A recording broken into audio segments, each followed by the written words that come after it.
passion now, and for those of you that are here, it's obviously a passion for you as well, and you are 90% of the way there. I'm with a trading group called globaltraderoom.com. We are based out of Canada and Hong Kong and the United States, and we trade live in front of you, and we have 4 different trading rooms. We trade during the New York morning and the New York afternoon. Then we also trade the Tokyo and the London sessions. So we just finished up our Tokyo session just a little while ago. And there was a few things that we were looking at. Obviously, I don't have a prepared presentation because we really don't do presentations. We just trade. And our students are able to follow us live. They can see the exact entries, the exact exits.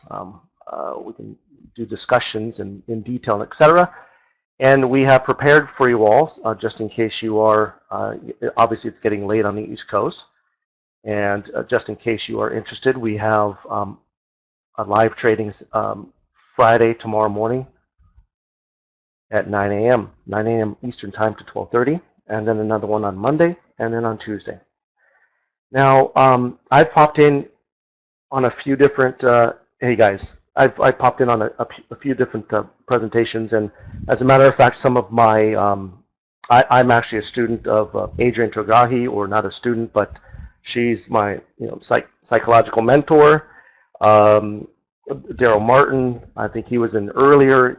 I've learned a lot from him in Nadex. There's just a tremendous bench and a wealth of knowledge out there that is incredible, and this type of forum should be done more often. I agree with you, Morgan. What you have heard, obviously, throughout the day are strategies and opinions about the market, and they work.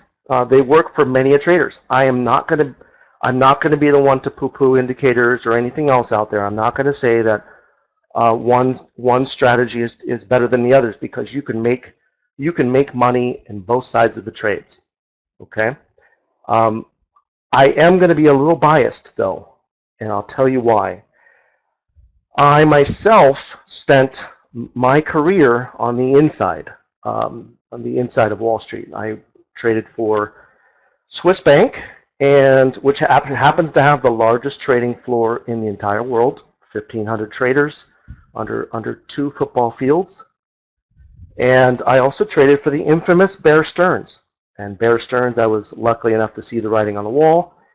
I jumped ship from there in 2007, and I went over to one of the largest proprietary trading firms, SunGard, basically a high-frequency trading firm, and I helped the desk short the entire market all the way through 2008 until it literally became illegal to short those bank stocks anymore.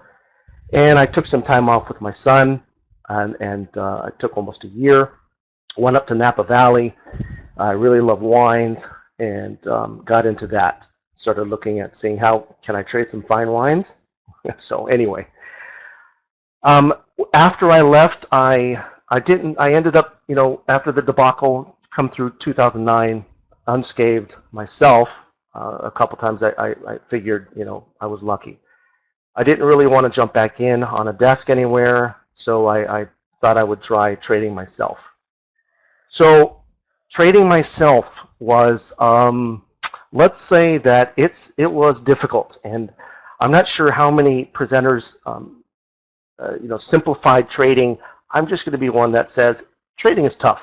Trading is absolute tough, and if you don't respect the market or respect that it'll take your account in a heartbeat, you are just going to be giving your money away to the other side. Now, again, I'm biased. I spent most of my time on that side, and quite honestly, the only strategy and the opinion that I follow is the opinion of the market. The market is, it would be called auction market theory, or market generated information, and that's looking at the buys and the sells and matching them together. I truly believe that if being on that side, the kind of size that I used to trade and the hedge funds that I used to trade for, and et cetera, et cetera. It's pretty amazing. You don't even see most of the trades that are really happening. A lot of them are negotiated trades. They're deals done after the market. They're done under the table. They're matched orders. It's quite amazing. And so what I'm going to do is I am going to bring you a little over to the dark side, if you will. I'm not going to sugarcoat anything. I don't want to do that. But what I do want to offer is absolute, in my opinion, absolute truth, and that's what we try to do throughout our trading sessions. We have 12 hours a day for you to trade along with and educate with, and we educate based on market-generated information. So I've come to the opinion that I only want to do what the institutions do. I only want to trade like they trade.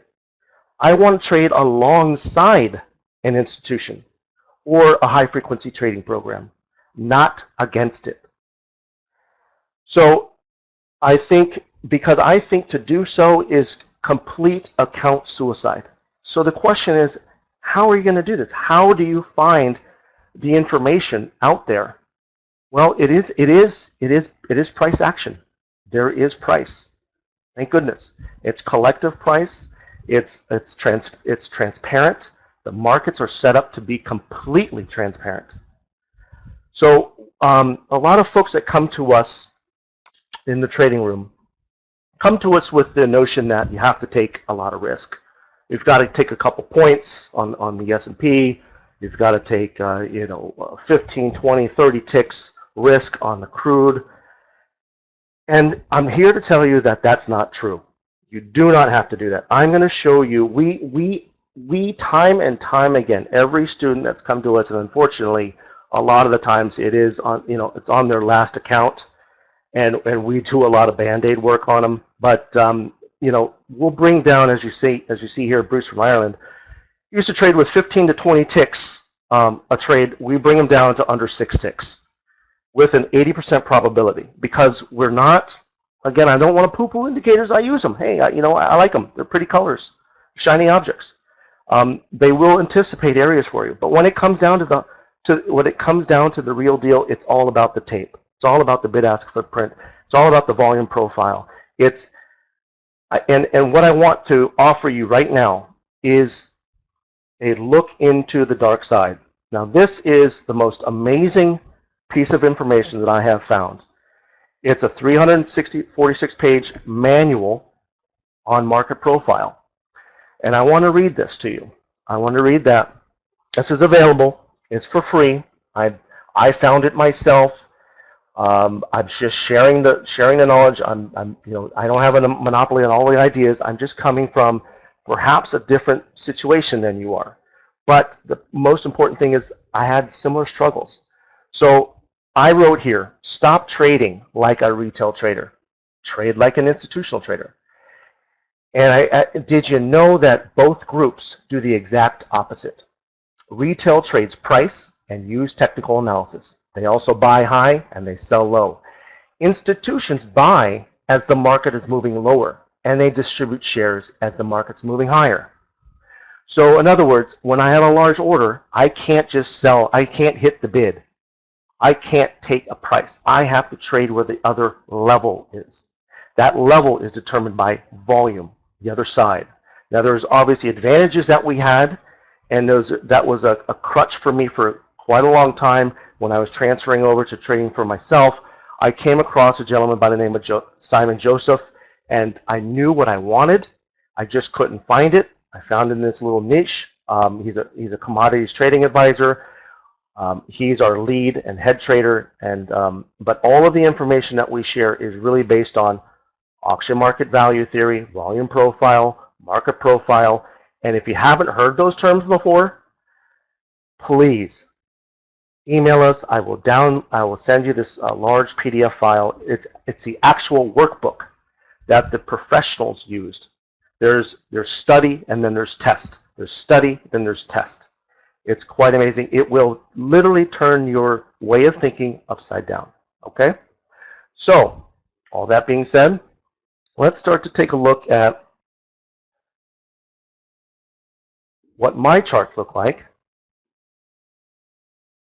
Okay, so in the beginning, what you're going to look at is a lot of numbers, and it's a process that we discuss.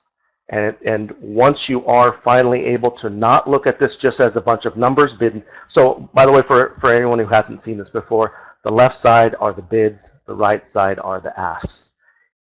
Right now this is a 466 tick chart on crude. Okay, each bar represents 466 ticks. Everybody with me? Cool. Now there's information. Again, I'm going to go back to the exchange is completely transparent. It gives you, literally gives you all of the information you need to know in order to tell the story and to adjust your risk and to whether to take the trade or not. And that's what it's all about. It's all about risk management. It's about bringing that 15 to 30 ticks down, mitigating that risk down to what we like to do is less than 6 ticks, sometimes 4 ticks. Okay, so I'm going to try, so the platform is, this is called Market Delta. Okay, I'm not going to sell any platforms here or any software. I'm going to try to show you, this is what I use. I'm going to show you how to do it for free. But we always say take trading as a business. And if this Market Delta $200 a month doesn't fit your business plan, then there's a free alternative or there's a less alternative. I will even show you how to find in that market profile book or the auction market value theory. So instead of looking to buy on breakouts and looking to buy higher, what a market actually does is it is searching for value through price. Price action, price. If you understand what price is or how it's used, it's very powerful. You can be a price action trader. Absolutely. But what you need to understand is it's an advertising mechanism. It advertises for higher prices or lower prices. Okay? And then over time, if it spends time within a range or at a price, that creates what's called value. And when a market will transition outside of value or a range, I'll show you in this chart right here. This platform here is NinjaTrader. Okay, I'm using. Show you a range. And if you the person who absolutely, you can go onto the website globaltraderoom.com and we will send out the PDF to you. The range here, consider this as where most of the volume will occur at price. Okay? Consider this as this is fair price. This is where 70% of the buyers and sellers got together and agreed upon a range or a price. Now, if you come outside of that price or outside of that value, you would be trading at a premium. If you come below that area, you are trading at a discount. Well, I don't know about you, but when it even comes down to my everyday shopping, if I go to a shop like a grocery store, Safeway, how I shop is I'm cheap. Okay, I will only go in and I'll buy the stuff that's on sale. I don't buy the full retail stuff. And the reason being is I'm biased probably is the retail in here gets chopped up a lot. And we call that sausage hour. It's just a buys and sells. The market will make it look like it's about to go up when it actually goes down, and make it look go down when it's about to go up, et cetera, et cetera. All you're doing is you're racking up commissions, and to treat this as a business, once again, you want to manage those commissions, manage that risk. So based on auction market theory, if you're coming outside of value, as we are here this is a chart of crude, 120 minutes. And before I continue, I want to let you know this happens on all time frames, on all instruments, whether it's, like I said, fine wine, or it's cattle, or it's cars, or art auctions. it's crude, or it's Apple stock or Google. It all happens, all time frames, all levels. Okay? So as you're coming outside of an area, the market is actually coming down, and it's searching. It's searching for the opposite side. It's searching for value. It's searching for value through price. It's using price as an advertisement. So if it's looking for prices, it's saying, okay, I've got a lower price here, lower price here. I'm looking for a bidder. I'm looking for a new bidder to come in, and if it's coming down, that means it's a buyer, right? That's the only opportunity when it creates value, is when it finds a buyer. Then obviously product is exchanged, value is exchanged, and then it can move on. So you want to avoid, how I teach folks is I say, listen, as soon as you can find a range, and a range can be a single bar, by the way, put a big X through it and avoid that area. They say that, what, 80%, 90% of the retail traders fail? It's because they're trying to trade within a very difficult, they're trying to trade within a fair price, okay? Now, if you're looking to buy, why not buy at a discount? So I like to buy at discounts, as I mentioned, in real life, and I sure appreciate wholesale. So in the stock market or in the futures market or anything else, I will look for trading, as the market's coming outside of value. I could say, okay, well, most of the value was spent here. That's where the retail is. I'm looking to buy, to trade up towards that area. And if I get any follow through, that's wonderful, because I can start selling it out to the retail folks. If I get a runner and it happens to run all the way through the other area, well, shoot, that's a premium. I'm starting to, I can start selling at a premium, super premium. But the idea is to be buying when others are selling, and to sell when others are buying, because, as I mentioned before, that's exactly what the institutions do. Okay. Now, that is based on just a regular chart here, regular bar chart. On the far right-hand side is an indicator that I downloaded from Big Mike's trading forum. There's a programmer out of France. His name is goes by Gomi. It's free.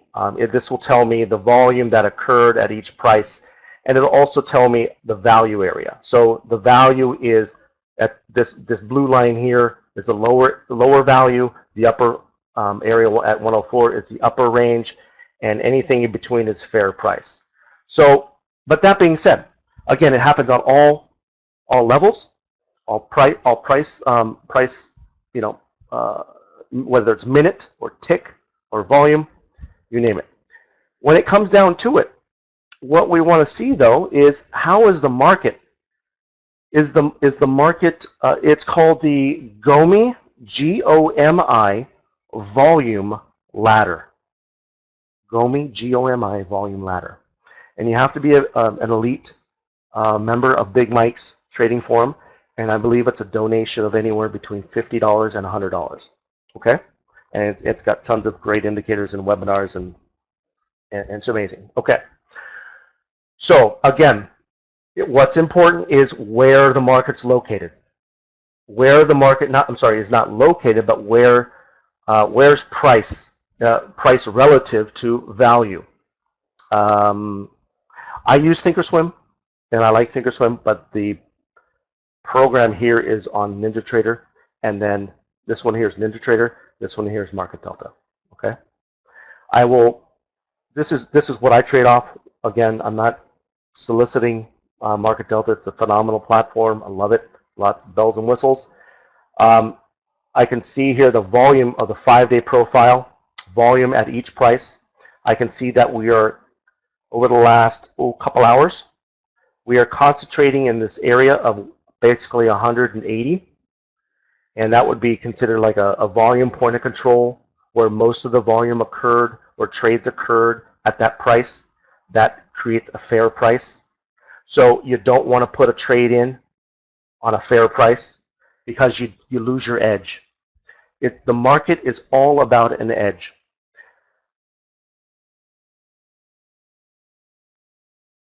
So in addition to this information here, the bid and ask footprint is what it's called. There's information in here that we can know about. This is a 466 tick chart. Okay, each 466 tick bar, there is an outlined blue. There is an outlined blue bar, and that will tell me the highest amount of volume that occurred at price within that 466 tick chart. Okay, if it's red, it means the bids 40 by 24 are obviously there were more sellers.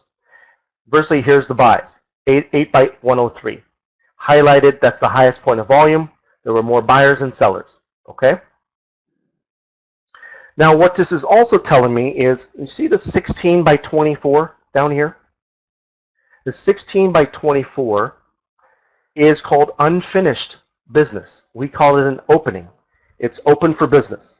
There are trades that are left behind, and at some point the market will come back to that to make sure and complete that what it's called is an auction. It'll complete that auction.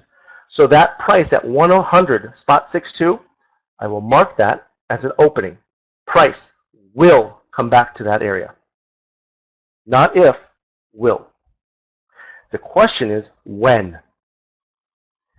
So, of course I'll get to that. So there's that information. There's the bid and ask information. There is the point, call it the point of control, where the most trades occurred at, and so on and so forth. So now what I'm seeing is how I would be reading the crude market is we found some early buyers. It traded up to 188. It's now coming back in, consolidating, meaning it didn't have enough strength to continue through this value area low. Through the value area low, okay? So it has to come back in and find more buyers. That's the market's job. So where is it going to find more buyers? If you notice this outline here, these volume profiles that stick out, that's where the volume is. And of course, there's this unfinished business. So I know that the market's going to come back within this area to find more buyers. If these buyers that started this little run-up are going to defend this area, that's where I want to get involved. Again, I'm going to get involved where the institutions are going to get involved. Now, there's a lot of things such as the high frequency trading can occur within these big ranges. The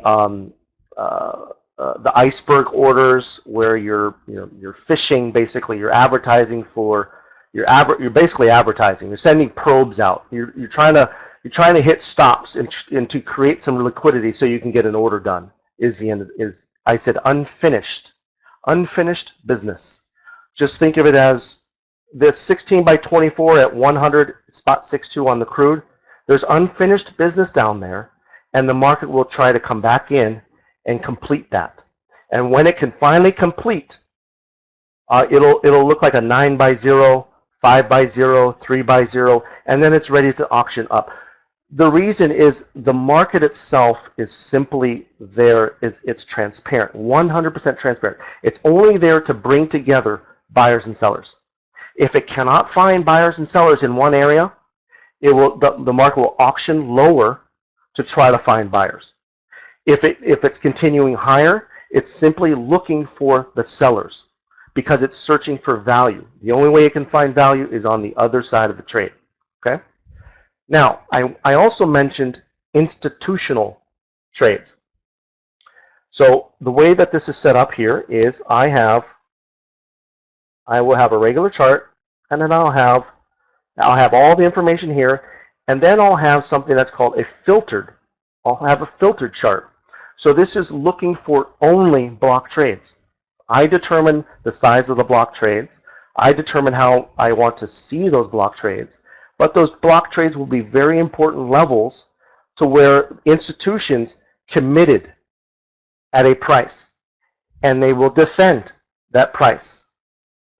And specifically, if they have a much bigger order to get done for one of their bigger clients.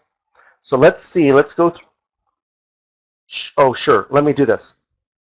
There is a 30-day trial on this Market Delta Plus, but let me bring in the free version, okay? Let me do that. Okay.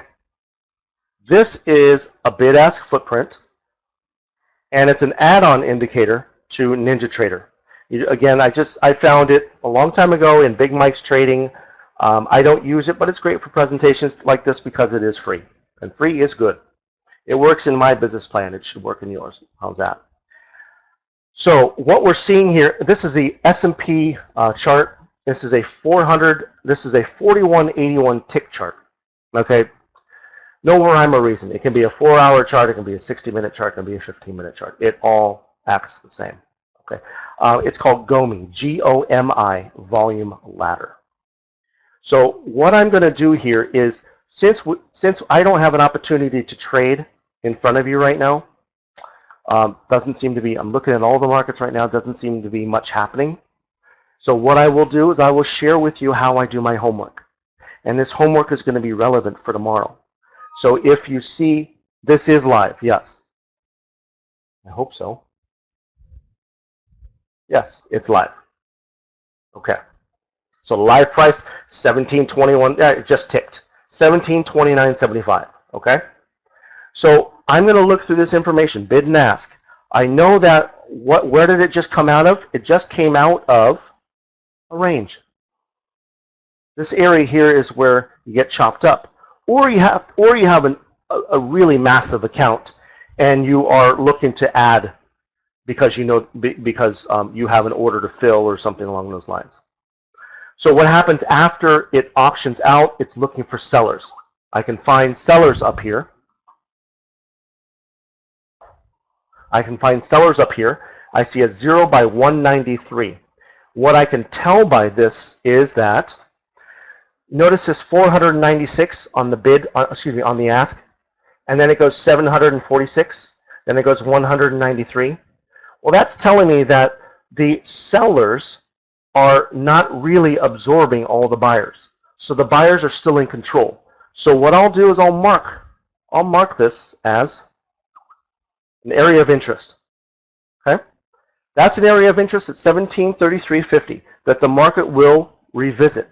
So what I want to do next is, where do I want to get long to that spot? Well, again, I like to buy at discounts. So if you like to use Fibonacci ratios, whatever you prefer, RSI levels, overbought, oversold, etc., etc. I like Fibonacci. Here's a Fibonacci extension. That was the 1727. Then we broke out. We're obviously overextended, right? We're overextended, and and they found their sellers. They didn't find a very, very aggressive seller, but they did find a seller, and so it's going to come back within this area, and it's going to find more buyers to take it higher. Now, what I want to also do is, let's go into this indicator, the GOMI volume ladder, and you'll see here it says minimum tick size. I'm going to look for, on the S&P, obviously it's a very, very big liquid market. I like to use 164. So I want to see blocks of 165 or better. Okay? So I want to see where the institutions are committing to themselves.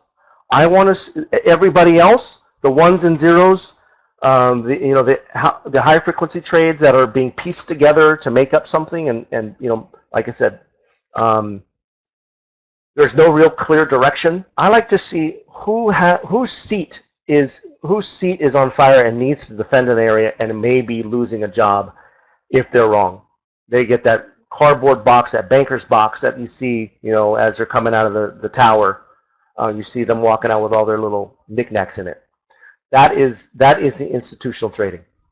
So what I'm going to see here is that there was a big seller here at this level.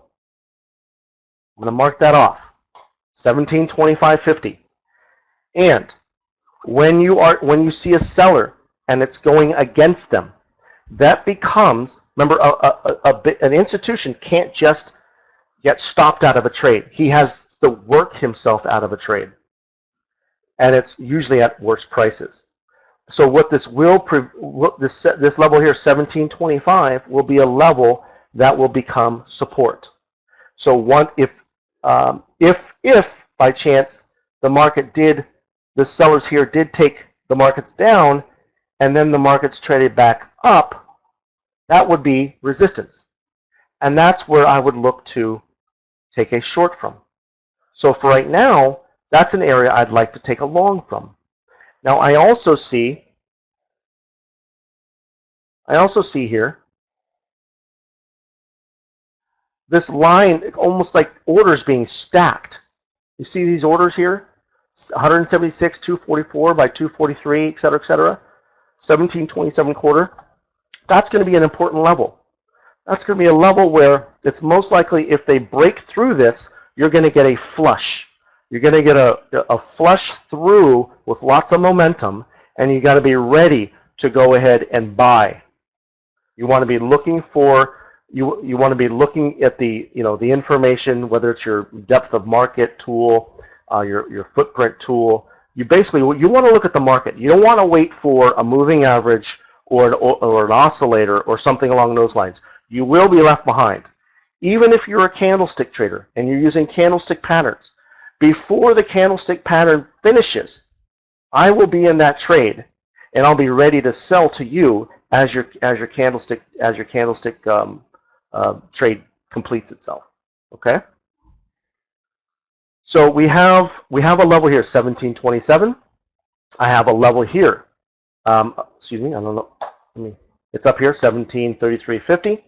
Now you can see that wasn't a big seller, right?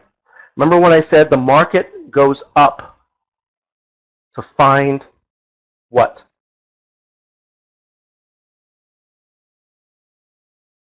To find value. The only way it can find value is to find sellers if it's going up. We did not see a big seller come in. There's actually a buyer here, 0 by 200. Right? So, with this information, what I can then do is I can do my homework for the next day. When the next day occurs, I'm going to show you another tool. Now this is a paid version. There are less expensive versions out there.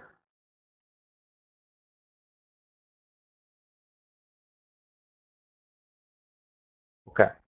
But I'm showing you these tools because it's all based on value and market profile, volume profile, and auction market value theory. That's how the market operates, whether you like it or not. That's at least how the institutions trade. And again, I'm biased. Okay. So if you have a day like today, where we opened here at 1709, we ran right through. All the way through. This is called a market profile. They will separate out each time frame in a half hour. So, for instance, there's an open here at 1709. I see an A period that starts. You can adjust that, but A period starts the first half hour. B period starts the second half hour. Then there's an initial balance, and that's by the way, this all makes sense because when we would come onto the desk, we would start getting our orders about an hour after the market opened. So, but back in the day at the New York Stock Exchange, they had to crank up the hamster wheels and get all the stocks, up and running, all the specialists, this and that. And it took time. So, I understand we're more electronic now, and 70% of the volume is actually, high frequency trading and program related. But there's still, at the end of the day, the market is still transparent. It's still a handshake market. So as we moved higher and explored higher, I can see that this information that we closed up here at 1728.50. I can see that overnight we opened here at 1727.50. Then it traded higher, higher, higher. Okay? That 1733.50 is a very important level for you tomorrow. When you open, on the S&P. Right now we're at 1729. This is telling me that in between these two green thick lines, 70% so far of tonight's trades have occurred within 1731.50 and 1729.50. So we go back to, this is considered the retail area. This is the sausage hour. This is the grind them up. This is to make it look like it's going up, but then take it down. Make it look like it's going down, but then take it up. So what do? I avoid this area. So there's no trade for me right now. If I did want to take a trade, if it was long, it would be, once again, outside of the value area, right? If I wanted to sell, it would be outside of the value area. That would be considered premium. This would be considered discount. Think of the market as transparent. It is complex, but it is as simple as bringing buyers and sellers together. And when it's searching up, it's looking for sellers. Now, let's add on something else, a little more interesting, okay? Now, remember, 70% of the daily volume of the New York Stock Exchange, well, it's like 62 to 65% of the daily volume is program traded. Programs, okay? Pre-programmed, by the way, but the programs. Now, you can use things like Fibonacci because you can type them in. You can input ones and zeros. You can also do things such as standard deviations. Standard deviation from the mean, going back to your statistics 101, reversion to median, to mean, et cetera, et cetera. So I have here this level, 1734.75, which is a half a standard deviation from the previous close, 1728. I also have 1737 quarter. That's 0.7%. 0.7% standard deviation from the close. Now remember, this is pre-programmed into all the computers already. So again, if I want to trade alongside the institutions, do I want to be buying the market up here? If the institutions are actually looking for a spot to sell from? The answer would be no. And how do I know that? Well, I can see here this tail, this C period tail. They found sellers between 1731 and 1733.50, and that's what it's brought it back down into here. Now we looked at the market in the bid and asks. We saw there was no real huge seller out there, right?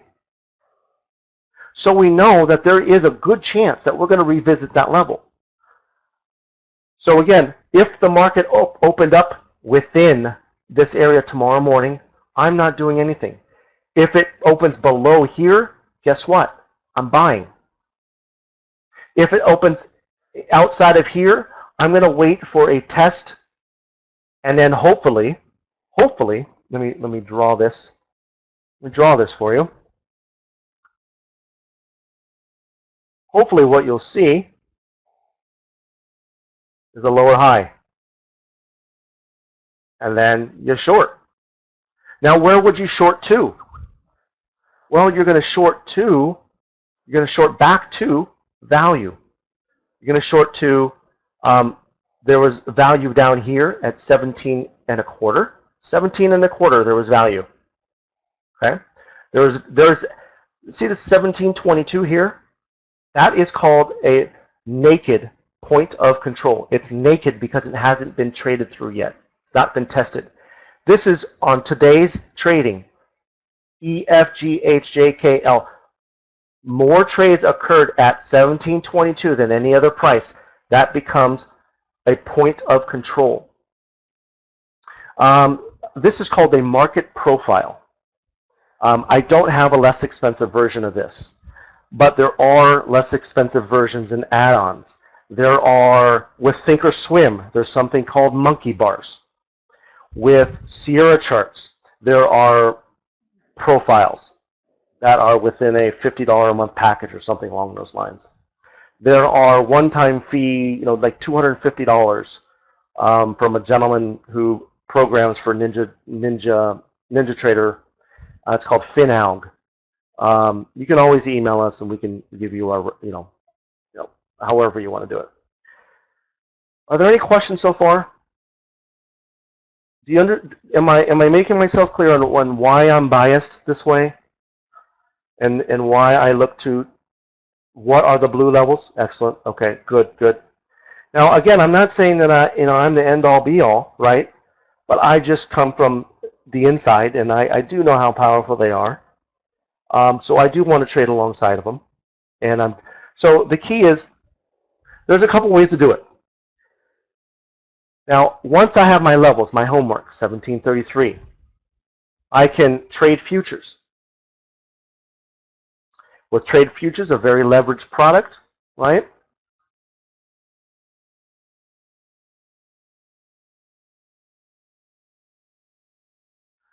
And I kind of want to pinpoint things, because remember I told you before, you don't have to give 2 points up before you know you're right. You have to just read the numbers, because the story is clear. The story is being told transparently through the market.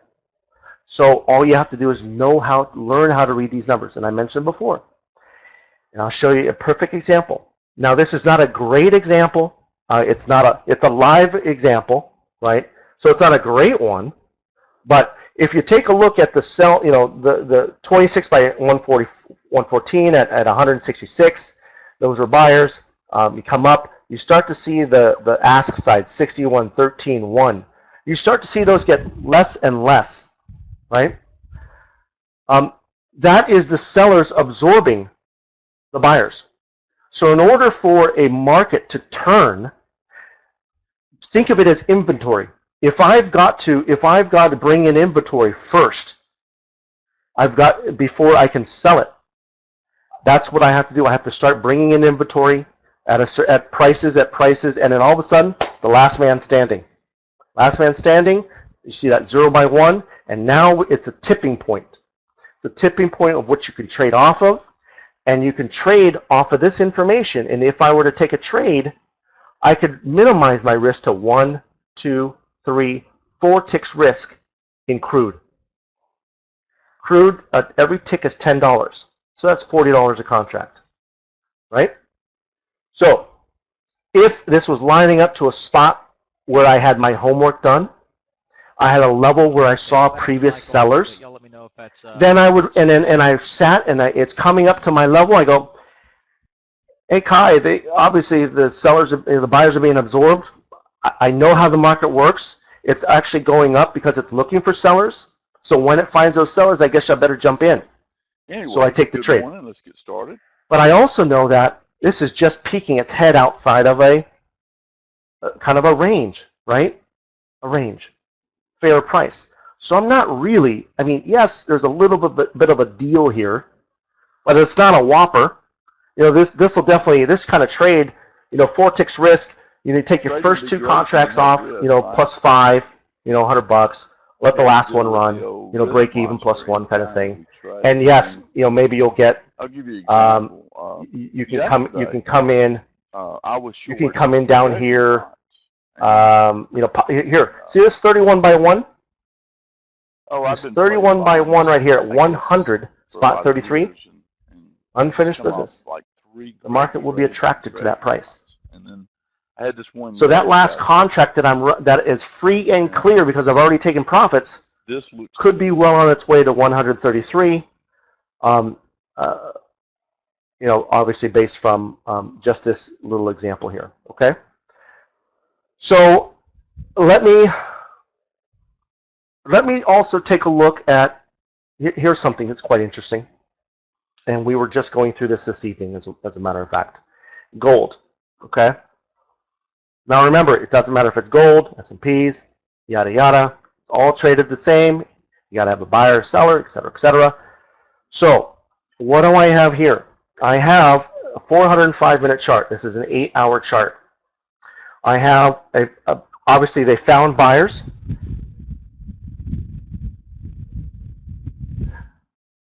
They found buyers that come up. We're looking to a level, possibly selling down. I see that in a bar chart, right? Now let's see what kind of information can I get looking within. So each one of these candles, each one of those ticks, there's a buy and a sell. So I want to know what's going on in there. So let's go like this. Let's bring down gold.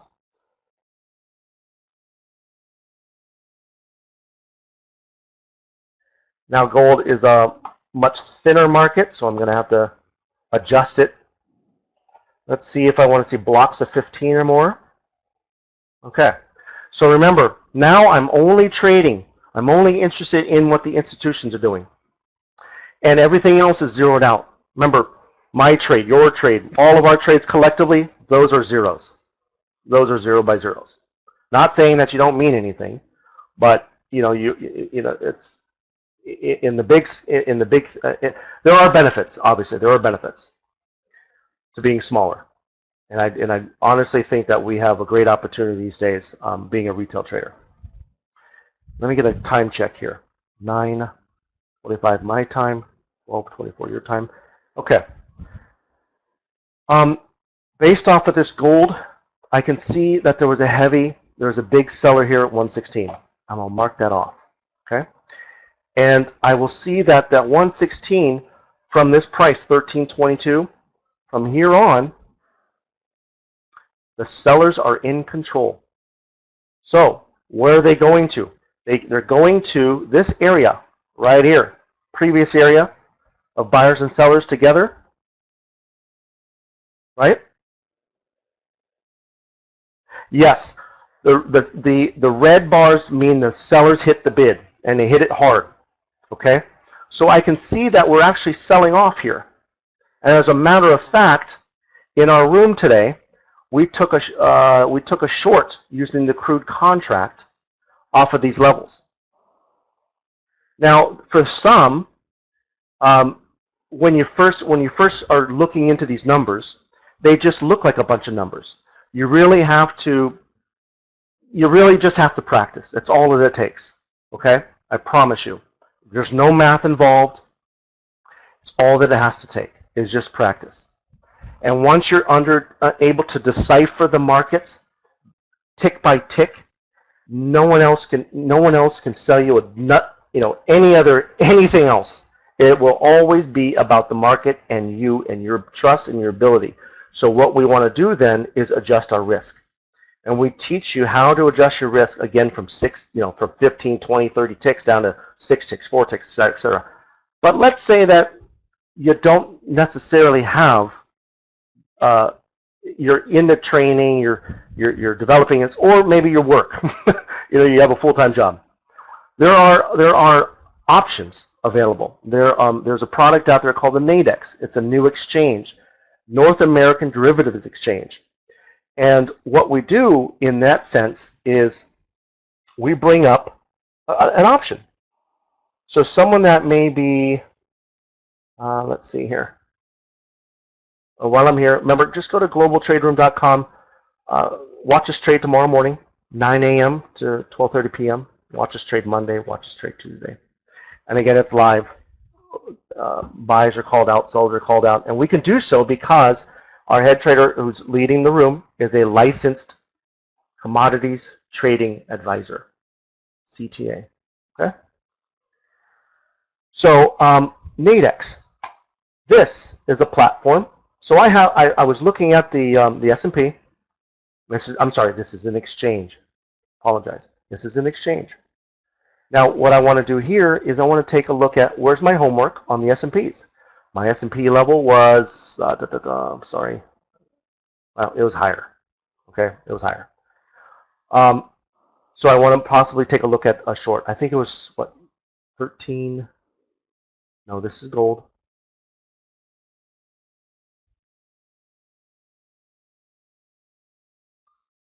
Where is my, that's the problem with so many screens. Apologize. Let's just say it's higher, all right? So I'm interested in taking a look at a short.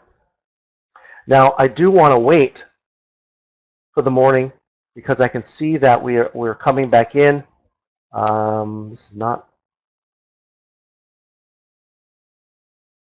What time am I going to, by the way? 15 more minutes, is that right? Let me do this. I have a representative from the actual exchange, and his name is Chip Frame, and he will introduce how to take some of these trades by not maybe a sniper approach where you're mere ticks, but you can trade a range, you can trade a level. So if I find my levels, if I find where the institutions are more willing to do business, why don't I take a look at taking a low risk trade that where I can put on a position and I can let that trade, and then when the market opens, I can also take a look at scalping, or putting on a trade for a few ticks, taking it off a few ticks later, possibly getting a runner. And that's pretty much what we do all day. So let me bring in Chip Frame. Chip.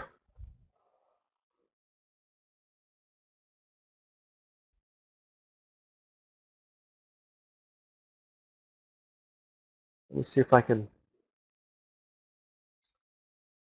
pull this back up. For some reason, I'm not getting what I need to see on the left-hand side.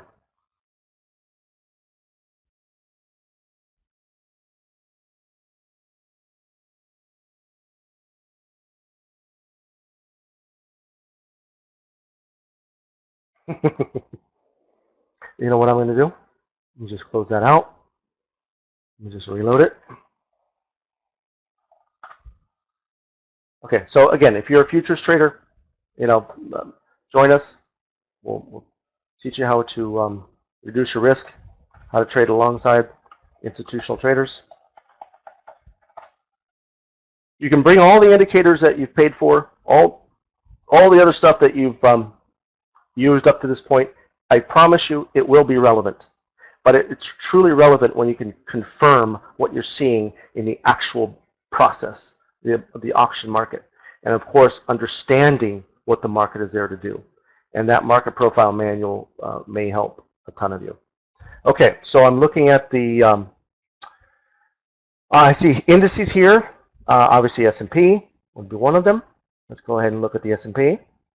I have weeklies and I have a daily. So tomorrow, close 4:15. Let's take a look at setting this up and see what we can do.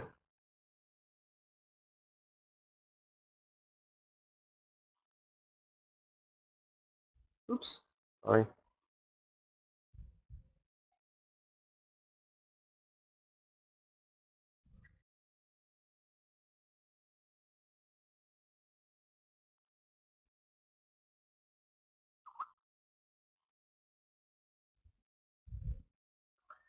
Let's see here. Come on, guys. Give me my charts. Oh, there it is. Okay, there's that volume profile, right? Get that out of the way. But it's nice to have because I can see in nice, pretty rainbow colors where the value is. So where's? Let me ask you, where? Just based on the very little bit of information that I have talked about today, tell me where value is.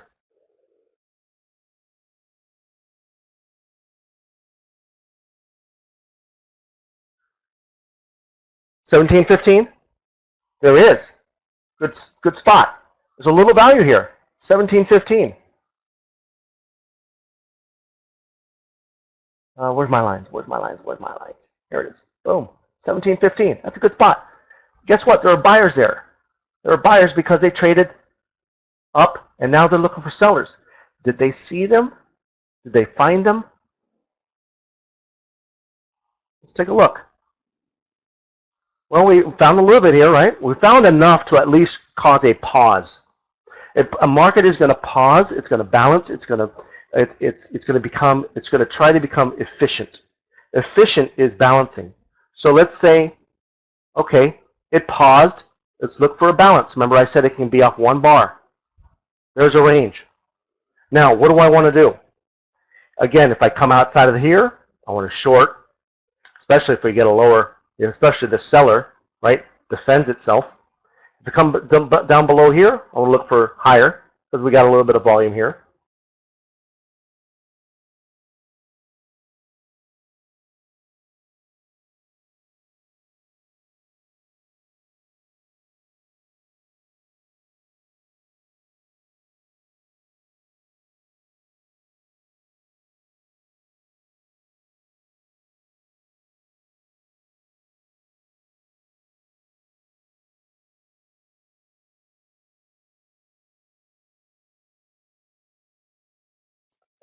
Hey guys, give us 1 second here. We lost Kai.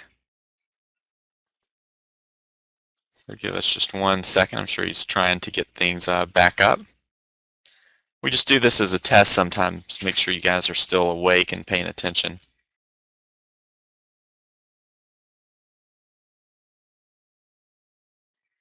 Jivan, you passed the test. Congratulations. That's right, Steve.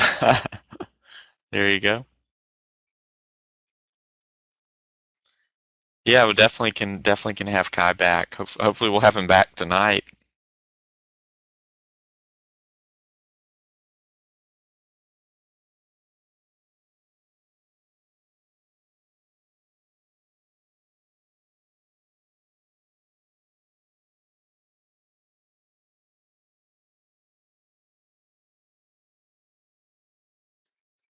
All right, guys, give us a yeah. We're seeing his computer had a blue screen on him, so I'm gonna get him to try to log out and come back in. Yeah, the blue screen of death, right? Ray, do you want to come on and talk until Kai gets it back up?